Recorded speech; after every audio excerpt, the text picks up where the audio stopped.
Keyword என்ன அப்படின்னா square, அதாவது சதுரங்கள் எத்தனை அப்படின்னு கேட்டால் இந்த மெத்தடுக்கு வரணும். ஸ்கொயர் அப்படின்னா சதுரங்கள் எத்தனை, இதுக்கான கொஸ்டின்.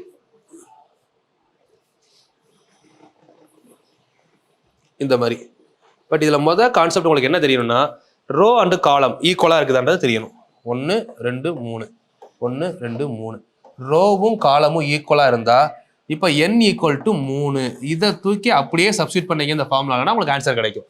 இந்த மாதிரி ஒரு கொஸ்டின் கொடுத்துட்டு இதில் சதுரங்கள் எத்தனை அப்படின்னு கேட்டாங்கன்னா இந்த ஃபார்முலா எடுத்துக்கணும். சரிங்களா? ஒருவேளை இதே கொஸ்டின் இங்கே பாருங்க, 3x3 தான், வேற ஒன்றுமே இல்லை, அதே மாடல் தான். 3 ரோ 3 காலம். சரிங்களா? இந்த கொஸ்டினில் 1 2 3 3 ரோ 3 காலம், ரோ ஈக்குவல் டு காலம். இந்த கான்செப்ட் வந்தாதான், ரோ காலம் ஈக்குவலாக இருந்தாதான் இந்த ஃபார்முலாவே நம்ம யூஸ் பண்ண முடியும். சரிங்களா? இதில் கொஸ்டின் என்ன கேட்குறாங்க அப்படின்னு பார்த்தீங்கன்னா, செவ்வகங்கள் எத்தனை,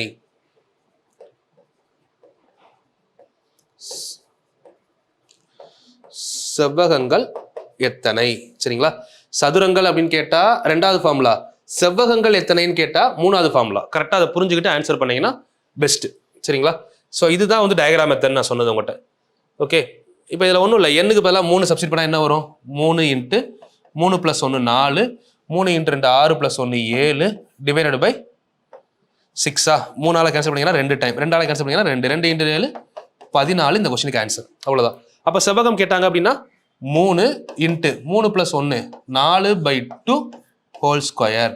கேன்சல் பண்ணீங்கன்னா 2, 2 × 3 6 ஸ்கொயர் 36. அப்போ இந்த பாக்ஸ்குள்ள இருக்க செவ்வகங்கள் எத்தனைனா 36, சதுரங்கள் எத்தனை அப்படின்னா 14. சரிங்களா? அப்போ இதுக்கு என்ன ஒன்று மெயினாக இருக்கணும் அப்படின்னா, ரோ காலம் ஈக்குவலாக இருக்கணும். அப்படி இருந்தால் தான் அந்த ஃபார்முலாக்குள்ளே வரணும். சில இடத்துல வந்து பார்த்தீங்கன்னா நல்லா புரிஞ்சுக்கோங்க, இப்போ நம்பர் சிஸ்டம் பேஸ் பண்ணி டயக்ராமில் 3 தான் கேட்க முடியும், வேற எதுவும் கேட்க முடியாது. சரிங்களா?